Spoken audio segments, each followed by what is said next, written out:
Hi, I'm Kelly. And hi, I'm Geoff. And this is Blueprints for Belonging, where we're exploring how to build conscious connection in a disconnected world. Because belonging doesn't happen by accident. It happens by design. Welcome back, everybody, to Blueprints for Belonging. This is episode 12. Hey, Geoff. Hey, Kelly. So, a brief recap on where we've been. We've been talking a lot about big growth. That's B-I-G, growth. The B stands for building awareness. The I stands for investigating meaning. And the G is for generating choice. So we've talked a lot about this, and eventually we're going to stop recapping that, I think, because people will figure it out. But basically, they're the tools that we're wanting people to get. Right, and Okay. that's what we're Working on for you guys. Yeah. So in our last episode, we talked about how our stories can end up running the show. Mm-hmm. Those mimetic scripts that slip in unnoticed and run on autopilot. Yeah, no kidding. That's where our big acronym helps us stop and review the stories we're carrying. But today we're shifting to something very different. We're talking about some real pilots who chose not to follow the script, who did something unexpected, and what that can teach us about choice, awareness, and belonging, and possibly not dying. Right. Well, I came across this story about Qantas Flight 32. I think it was in November of 2010. And it took off from Singapore and was flying to Sydney with 440 passengers. Mm-hmm. And, Qantas is a very good airline. Mm-hmm. It's I don't think it's ever had a crash. Right. If I'm not mistaken. I might be wrong. But anyway, this was one of the largest planes flying. It was an Airbus 380. So it was quite big. Mm-hmm. Well, 20 minutes into their flight, one of the four engines kind of blew up mysteriously. They didn't know what was happening. And when you have an engine that kind of blows up on your plane, I'm pretty sure there's a lot of alarms that are going off. Mm-hmm. So one of those pilots, he was kind of frustrated by them all because I think they might have had another, something else was happening. And so more of these alarms kept going off. So they had a lot of alarms. And so the pilot kind of covered his face because they were really they're in a steep nosedive. Like, what the heck are we going to do? Because we're going to crash. Mm-hmm. And he says, what if we fly this as though it's a Cessna instead of a 380? And so that's really what saved them, is they flew that plane like it was a Cessna, not paying attention to all of those alarms. Right. So in some ways, they didn't fall into the attention grabbers. Yes, we want these alarms to tell us what's happening and tell us to pay attention to something, but sometimes those alarms can be too distracting. Mm-hmm. And sometimes for ourselves, what that means is we get messages or we get feelings or things like that might happen in our life. And they're like this alarm system, and we're paying to it and not paying attention to connecting with others. Right, to the task at hand, maybe, or in the case of the flight, was to keep it from nosediving. Right. They had one task, and they said, okay, screw all the things that are going off. We don't care. We're just going to fly pay attention. it like a manual plane. Right. Right. That's amazing. I know. It saved them. Yeah. That's kind of what I want. It saved them, and it saved all the passengers. 440 passengers, too. Yeah. Right. So like those pilots, they were flying something with a damaged system. In some ways, that's kind of the same kind of metaphor I want to use with here's our world. It's not that we have a damaged system, but we have a system that we're really not aware of. Mm-hmm. So we get a lot of these emotional pressures from ourselves. Like today, I got frustrated about something, and I can get frustrated. But it's there to let you know. It's like this warning system. I had a warning system that was letting me know I was frustrated because I wanted, guess, things weren't going consistency. as you were expecting because Yeah. you had been led to believe something. Something was going to Something happen. was going to happen, and Right. it did not happen, and you were upset about it. Yeah. But you got think about it. frustrated. Most of us are not really trained to take care of a lot of these alarms. Annoyances. Yes, or alarm buttons going off. We've been taught there's a mimetic system that it's okay to go ahead and get angry about it Right. because you've been treating me wrong. Right. And so And therefore I I'm- have the right to be angry with you. Right, because you you've been treating didn't me follow up with wrong. what you said you were going Right. to do. And there's so many things wrong with that statement. Wow. Right. Yeah. So what do you think saved the crew of that airline? What were the needs that saved the crew of that airline? Well, collaboration. Collaboration. Totally. Yeah. Collaboration and listening. Listening or awareness. Awareness. Mm-hmm. Yeah. It was an awareness of what was going on Mm-hmm. and listening to the one pilot that came up with the idea, Mm-hmm. and then they agreed and they moved forward. Mm-hmm. So, I mean, that's just amazing. That whole story just blows me away. Me too. It's like, yay for pilots. So in our families, or even in our relationships, sometimes we have these early alert systems that are letting us know that our needs are not being met. To me, that's what our emotions are for. Mm-hmm. And kind of like in that Airbus plane, there's all these alarms that are going off, and you will get so overwhelmed by it. Mm-hmm, mm-hmm. So what's a word we could share with ourselves about how to be like that Qantas pilot that made that decision to, let's fly this like a Cessna? I don't know that I have a word for it, but I don't know that there's a word for it, but it's the idea of stop and breathe. Mm-hmm. And, well, okay, you have to get out of fight or flight mode for Or your being executive aware. function Right. to be able to function properly and to think of a solution. Right. So the pause. So those pilots didn't train they trained in Cessnas. Right. So they knew how to fly a Cessna. Right. Yeah. They didn't fly those big huge Airbus's when they first got their pilot's Oh license. no, of course not. Yeah. So it's just like for us, we've got to go back to our basics. So our basics is to be connected. So in some ways, that's what the BUILD acronym is for, is to kind of, I'm aware that I'm having this reaction. I'm going to investigate what was coming up for me, and I'm going to generate my choice. I'm Right, going to that's find the big acronym. That's the big acronym, Right. You said Bill, I think. But it's okay. I I'm meant just correcting big. it for everybody out Right, there. right. Yeah. Big. Right.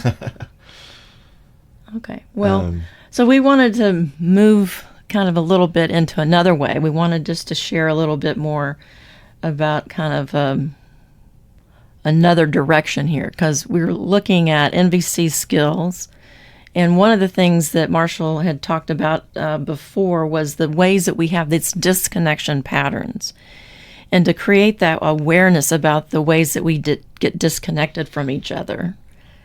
So one of the ways is we get into a place of diagnosing another person.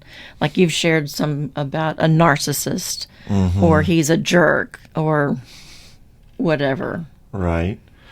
And the mimetic root for that is label it to control it. Right. Right. Really? Yeah. Yep, that's what we do. I mean, yeah. Oh. So it just creates that distance, because now when you get that label, what does it feel like for you if somebody called you a narcissist? Oh. You have I think they're misguided, but you would have to defend it. right. I'm not. Yeah. You Right. you do. You go into defense mode, Right. and I actually have had that happen to me. Oh, Yeah. please So share. It was someone I was dating. Oh. I dated him for a little while, and in our parting dinner, where he told me all the things that I had done wrong, and that he thought I was a narcissist. Oh, and And that I- made you feel just so connected to him. Oh, absolutely. Like disconnected like you wouldn't believe. It's like, you don't know me at all, do you? But And I can't say that I wasn't necessarily displaying narcissistic tendencies with him because I wasn't that into him. And I think I was doing some self-sabotage there. Okay. But, yeah, I was actually speechless when he told me that. I was just like, what? Nobody's ever told me that before. And I don't think you're so in depth that you're figuring that out. Okay. So anyway, so those labels really are a way to disconnect from somebody very quickly. And Which is exactly what he was trying to do. he was trying to do. And it was very effective. Right. Okay. I don't recommend that as a way of being effective. Only because it could. Well, because our goal is to connect with people, not to disconnect with them. Right. Yet, if you want to disconnect, that's a little bit more of this isn't working for me. Right. I'm wondering what we could do. Is this a good time to part our ways, or is there something that we want to work on together? Because I like you. Yeah. Don't call them a narcissist. Right. That's a way to surely anger them. Well, then, if you meet him up again, and he might deny that he called you a narcissist. Right. Right. So that's the next one. We deny our responsibility. This is just how I am, or no, I didn't do that, or I don't have a choice. This is how I had to do it. Right. I'm just being honest. That's the mimetic root. Right. And it's just like, yeah, that's a big one. Yeah, but these consequences, they kind of undermine our connection strategies because I'm not the problem, you are. And if I could only change you, then my whole life would be a whole lot better. Right. And this goes back to the mantra of connection over correction and cherish over change. We want somebody to hurry up and change to be who we think we're supposed to have or what we're supposed to have, instead of cherishing for how they got there. Where they are. Right. Where they are and how they got there. And the fact that they are never going to match the image you have in your head of who they're supposed to be. If it's something that you created, Right. that's in your head, and that is Right. only in your head. Right. Yeah. Right. Well, the next one is demands. Demands, we often think of a demand as you have to get this done right now. You have to fix this. But sometimes a demand can sound like it's your responsibility to take care of this, Geoff. Right. You have to take care of it right now. Right. Yeah. So we try to push it back, and we try to make it sound like it doesn't sound like a demand, but it's still very triggering. Yeah. Right. So that mimetic root is, if you don't obey or do what I want you to do, I'm going to punish you. Right. I'm going to make sure that you know that I'm not happy with the choice that you made. Right. So. Yeah, and that triggers resistance or submission. Right. Which are both disconnecting. Right. Absolutely. Well, that last one there, why don't you go ahead and talk about it? Deserve thinking. Oh, my. They got what they deserved. Who does that sound like? Don't have to think hard on that one. Nope. But I'm not going to say it. Right. Well, Marshall said that's probably the most dangerous thinking that we have, deserve thinking, because it pits an us versus them, you against me, and a good and bad. And so if you notice that you're getting into that us versus them type of thinking, it might be a deserve type of thinking. Especially if you even share that word with somebody. I didn't deserve this.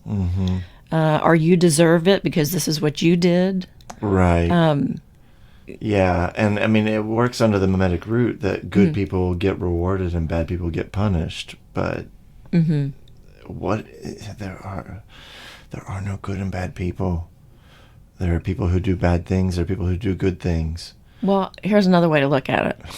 People are never, ever the problem. The strategies are the problem. The strategies that they are using or not using are the problem. Let's negotiate and to try to work on the strategies, not the person. To meet the needs of everyone involved. Or myself, or you. Right. Right. So in some ways, kind of deserve thinking allows us to justify the harm we do to somebody else. Yeah. Like wars, divorces, and all the stuff that comes up with that. Right, because it promotes violence. Right. And it blocks empathy. Right. Which those two together bring you war. Right. Brought to you by blocking empathy and promoting violence. Right. So let's talk a little bit more about how deserved thinking justifies things.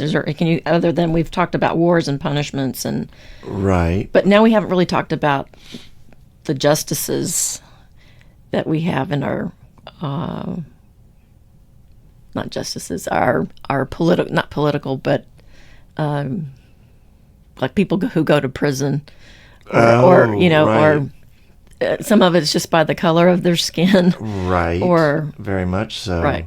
Yeah. Oh, well, I don't even want to talk about that here because that's not what this conversation's about. Mm-hmm. But boy, howdy, is that one way that everything is just broken.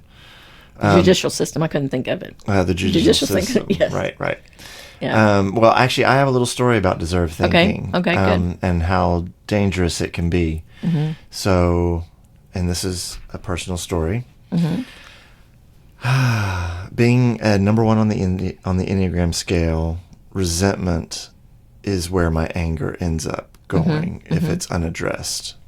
And I learned this the hard way. So I'm going to tell you how it happened and then tell you what I ended up doing about it and how many people. I mean, it was crazy. The number of people that I held resentment to was so huge, and they go back for years. But it was one in particular. It was a guy I had dated, and I ended up resenting him because he couldn't be the boyfriend I needed. You know, it just wasn't ever going to happen because his work ethic was too different from mine, and it just wasn't going to happen.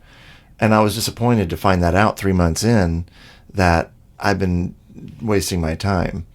Didn't you also have to move too? Oh, well, he would have required me to okay. move to another city Okay. to even be considered his boyfriend. Uh-huh. And once I found that out, I'm like, no. And then, so that happened in September of last year, and then, of 2022. And then by December, I had been ruminating on this, and it has just been eating me up. And I was still friends with him on Facebook, and I saw a post of his where he was getting ready to go on vacation. And I could not help but respond, "Oh, I'm so glad you have time for vacation, but no time for me." I didn't actually say the no time for me part, but I was implying it with my response. And he responded by unfriending me because, well, if you're still angry with me, then no, we don't need to be friends. I'm like, well, you're right about that, actually. But that prompted me to write in my journal about my resentment because I was still hung up on him. You know, it took 8 months for me to finally undo that. And that got me thinking about all the other people I had been resenting for so many years. So it was a catalyst. Oh, yes, it was. His response to me was a catalyst for me processing and undoing everything that had been done. Getting rid of my old resentments. So are you grateful for it? I am, and I'm going to send him a thank you note. Okay. Kelly came up with a great idea. Are you going to write him a note? I'm like, what? Why? Because gratitude is important, yeah, right? Exactly. Express your gratitude toward him. Right. Right. Because helping you see something that you never would have been able to to see before, here was something that brought you into a greater awareness and really supports you in your future relationships. Right. Yeah. Right. And so how cool is that? I do need to send him a thank you note. In fact, I'm going to do it tonight when I go home. Good. Yeah. And I mean, I had colleagues who I had resented at this point for years, for decades. And I wrote about it. And when I write, I process. and I processed it, and now it's no longer hanging over my head. What a relief. And a lot of the reasons why I resented those people I worked with was because I didn't think they deserved whatever it was they had. You know, they got put ahead of me in their promotion, or you know, whatever it was, or they're too happy with their spouse, and I'm lonely and I hate my life, you know, kind of thing. Can you see what Marshall was talking about, that it's some of the most dangerous type of thinking? Oh, absolutely. Because it happens and you don't even realize you're doing it. Right. And that's why the awareness is so important.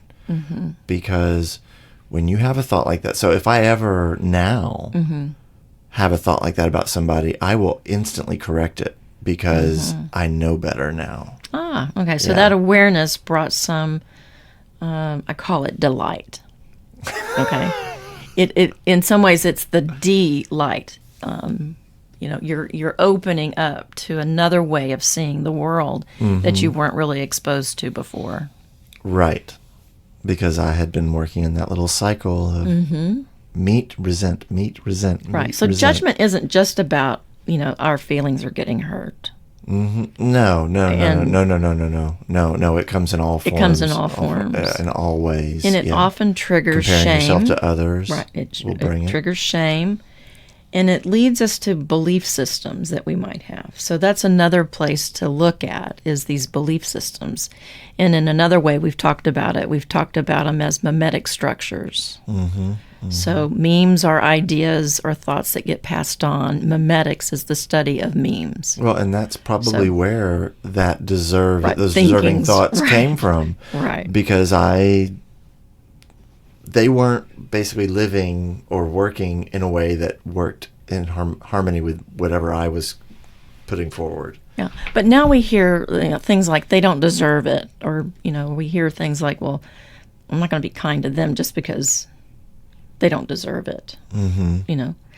But sometimes we get kind of stuck in those cycles, and we're not aware of it. And so revenge is one of those cycles, and self-righteousness can get one of those little cycles that can truly hurt or harm our relationships with others, and in some ways disconnect us from other people before we're even aware that we're disconnected from other people. So we start forming, doing things by ourselves, or aligning with people that are not really there for us. They're just, they'll give us a little bit of time, but they're not really this type of person that you and I can have this type of a conversation and share with each other about kind of what's going on for each other. Right? Wow. What's some big growth there? I think so. Well, good. So Huge just growth. Curious, when you kind of did that review, the journaling, what prompted you to do that? It was Raul's response to me.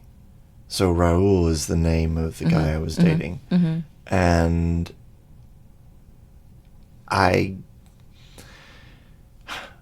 because that wouldn't, under normal circumstances, like, 10 years ago, that would not have been enough to trigger me to actually really dive into it. But I think I was in the right place for it. When that happened, then I said, oh, I need to look back at all these people. So now look back at using our diagnosing. I think because I became aware of resentment. Oh, okay. I took an Enneagram. Oh, and you're recognizing workshop, this? Okay. And I'm recognizing these things now. And only because I recognize it in myself. Yeah. So that's part of the awareness, right? So I became aware of this behavior. Yeah. So now look back at that behavior. And the things that we were talking about, diagnosing, denial of responsibility, demands, and deserved thinking. In that scenario that you shared, do you see that going through for you? Like, you diagnosed him, or he diagnosed you? The narcissist comment was somebody else. Oh. Yeah, that was a different okay. date. Okay. That was a different person. Okay. Raul withheld some information from me from the very beginning because he wasn't working at the time. Got it. Okay. And then when he started working again, it became evident that I was never going to see him. Ah, okay. Yeah. Sorry, I misconfused the two. Right. And the narcissist one was all. I didn't tell you anything about that. Okay, well, let's just use an example. So let's say a friend forgets your birthday. So you might diagnose her with what? No, she doesn't care about me. Right. Okay. Yeah, she doesn't care about me, right? Or she's selfish. Right. And then yeah. she doesn't even care anything about me. Right, because she's only thinking about herself. Right. Yeah. And that she needs to apologize because she hasn't said happy birthday to you. Right. Yeah. See, at this point in my life, I have a hard time really thinking that that's the way it's going to go. I know. They're just going to ghost you. Right. What birthday? Right. Right. So then, and then that deserve thinking is, I don't deserve to be treated like that. So I might use a way to disconnect from that person because they forgot my birthday versus, hey, I'm just letting you know it was my birthday. I just want to let you know. I wanted to celebrate with you. Right. So, you're inviting After connection. all I've done, I deserve better. I'm going to throw my toys out of the pram. Okay, well, we're making sure we're gonna land here safely. So we're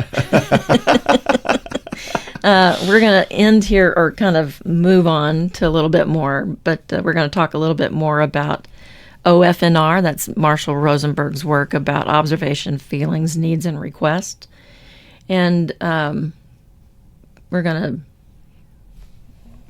share a little bit more about kind of moving through our own cockpit of awareness here and try to help people with learning how to fly a Cessna or be aware of kind of how they're flying. Right. So how do you want to... Do you really want to broaden that right now? No, we're just going to talk about... OFNR? No, we're not doing that part. We're just talking about it because that's what's kind of coming up. And I'm going to let you talk about what's coming up. I know that a lot of our stuff can be a little overwhelming, and we're trying to keep it simple for everybody to understand what we're doing here. But it's taking the time to reflect and care about others. And... So I'm just going to remind of our mantra is connection over correction and cherish over change. And for a reflection for people this week is to kind of find the ways that you might disconnect from others easily. What might be hidden about that. And then I think you were going to share a little bit more about... About the next episode? Yeah. But just to remind, I just want to remind people, you got to land with clarity. So you got to be clear about what you're doing.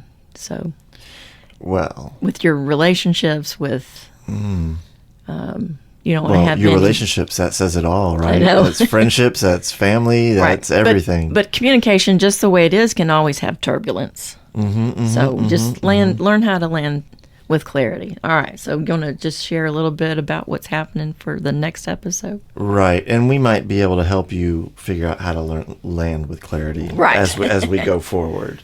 Right. So before we close, here's what's coming next. It's kind of right up your alley. Yeah, exactly.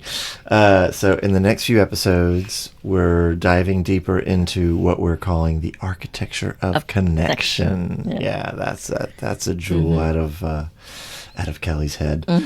We'll be focusing more on the actual skills that support connection, especially through the lens of nonviolent communication. We'll explore core NVC practices like ONFR, observations, feelings, needs, and requests, and talk about what those really sound like in everyday conversation, because what? I know. It's like... It's hard for people sometimes because they don't... They want to get it, but they want to hear it as well. Right. It's easy to read it or talk about it, but they want you to demonstrate it. Right. So they can get it. Right. It's not as easy as it sounds. No.